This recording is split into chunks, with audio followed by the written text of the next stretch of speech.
It was my first night shift. Working extra at a gas station is pretty far from every boy's dream, but it pays the bills. I was hell-bent on not having another opportunity slip out of my hands because of money. One small investment and a move to Minneapolis. And I would have had a 6-figure salary.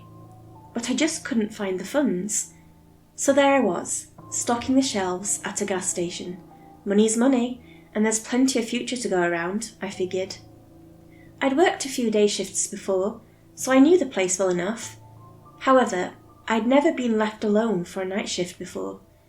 This was the first time I'd be completely unsupervised. Jada, my superior, was about to take off for the night.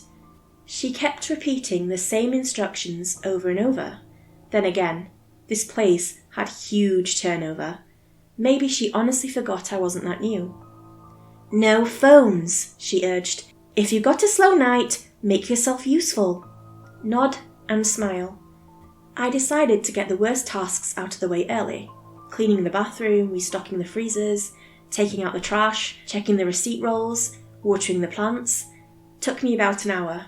It wasn't even midnight yet, and I was pretty much done for the night. I considered mopping the floor, but I figured I could save that for later. I'd been useful enough. I was on my 4th game of Teamfight Tactics when I realised I'd forgotten my name tag. No big deal really, but figured I might as well fetch it. The manager's office was usually locked, but tonight I had the keys to it. I opened the door and started going through the drawers. Didn't take long to find the name tags. There was an entire box of them. At first, I thought they were all blanks, but as I started going through them, I realised they were all previous employees. Sure, this place had high turnover, but we were talking 100 people. Easy. This was ridiculous. I admit, this is where I started asking myself some questions. During the day shift, there was always someone new, someone being trained or interviewed. I had only been there for about a week, and I was already feeling like a veteran. The only people who seemed to be regulars were the managers. Jada, Kennedy, and Alicia. They seemed decent enough. So why were there so many people quitting? As I got back behind the register, I realised there was a customer outside, literally just outside the door. I waved at them. There was something off. They were just standing there, but they were so close that the automated doors should have opened, and yet the door remained closed. It was a man, late 30s, scraggly beard, rough red shirt, bit of a chunky look with sunken bloodshot eyes and a natural frown. He just stared at me. I waved at him again, but I got no response. "Can I help you?" I called out. Nothing.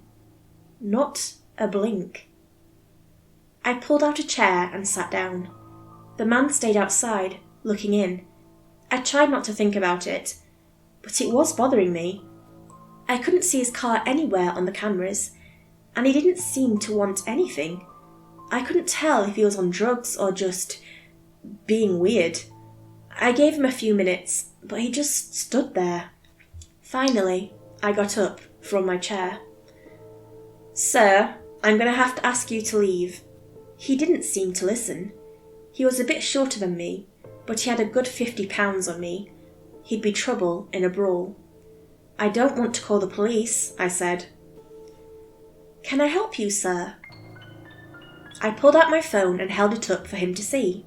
I dialed the number and held it up for him to see, but still, nothing. Then, my phone rang. Unknown caller.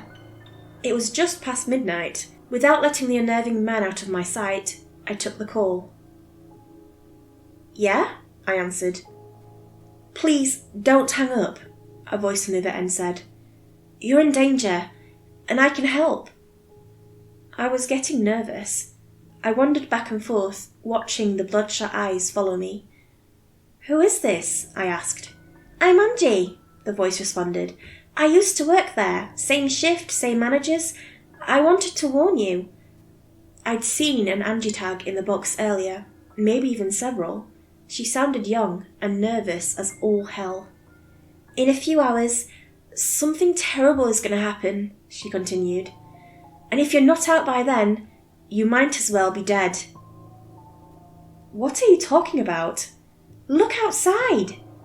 I'd been looking outside this entire time, but I'd been entirely focused on this one man outside the front door. From across the road, I could see more people, about a dozen, lumbering out of the woods. I need you to leave, she said. Just walk out. Nothing will happen if you just walk away. Nothing will come for you. Who are these people? What's going to happen? I don't know what... Look, she interrupted. It is perfectly simple. Just walk out the door. Something in me screamed for me not to do it, that I shouldn't step outside and walk past these people. They felt malicious, and I couldn't put my finger on why. Still, I stepped up to the door. Leaving seemed like the obvious choice. Strangely, it didn't open. It won't open, I said. Hold on. They want to keep you in there. They don't want you to leave.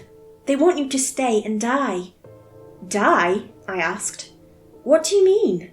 I stopped my pacing. Something was wrong. Was I locked in? Tell me exactly what is about to happen, I demanded. Something is in there with you, Angie sighed.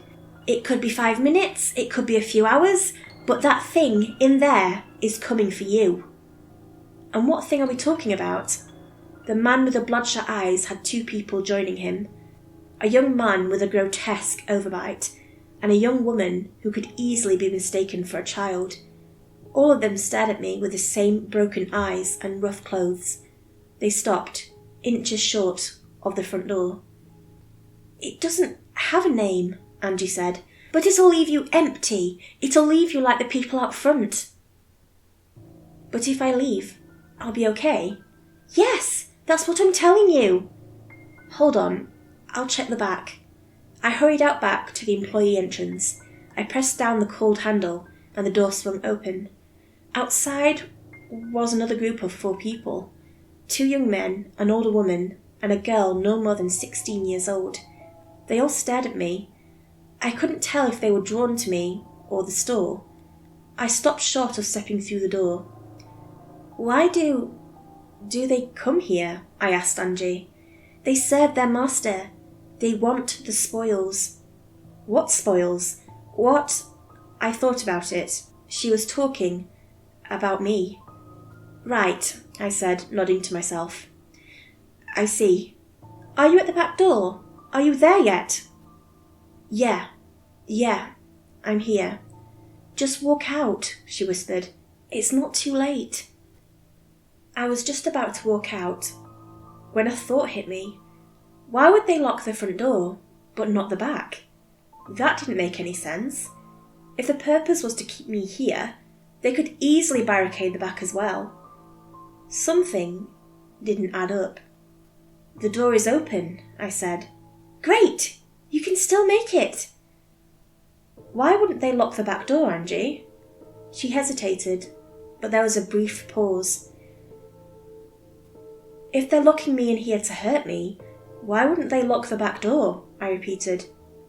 I don't know, she said, but you have to trust me. They gave me the keys, Angie. They go everywhere. I can lock and unlock this door 100 times. What's going on? They don't usually do that. I closed the door and stepped back. 4 less pairs of eyes staring at me. Look, said Angie. I was the last person to leave. They fucked up. I found a spare key and got out before it was too late. Maybe they figured I'd warn you. Maybe they're trying to trick you. Sure, yeah, I chuckled. Convenient. I'm trying to help you, she cried out. Those things out there are to discourage you from going outside. They're harmless, but they're there to scare you. Can't you see it is all just a way for them to keep you in there? I got one person screaming at me to go outside, and no one telling me to stay. No locked doors, just plenty of fucking creeps staring at me.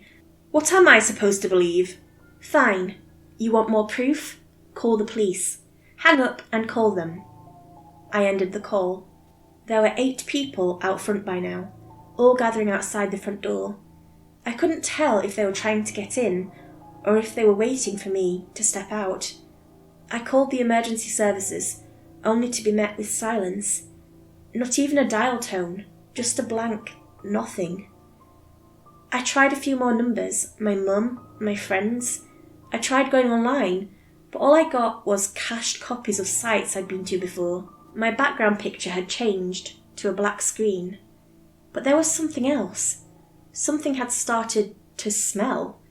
The freshly stocked frozen goods had suddenly gone bad, and a stench was oozing out of the freezers. Our flowers by the counter had withered and died, all except the sunflowers, which had turned a sickly blue. I wasn't getting through to anyone. Being inside was awful. The single-serving frozen meals were making me gag. I figured I'd go for the landline. As I got in the manager's office, I got another call on my phone. Unknown caller. Looking back and forth between my phone and the landline, I weighed my options. I chose Angie. "How are you getting through?" I asked her.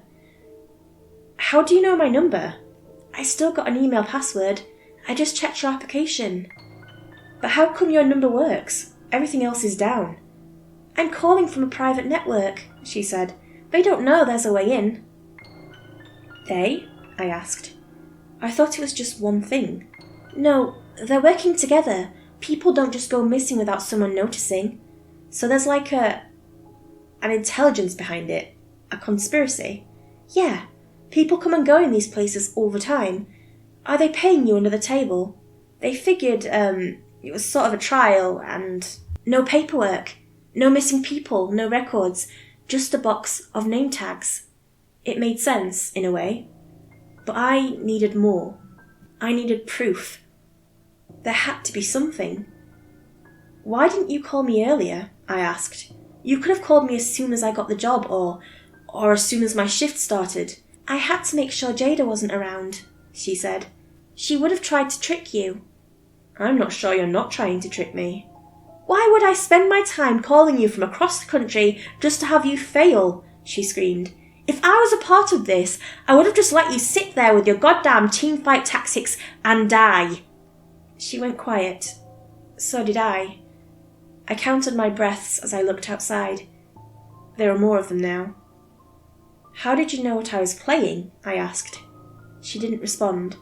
The silence hung in the air. "I'm asking you, how did you know what I was playing?"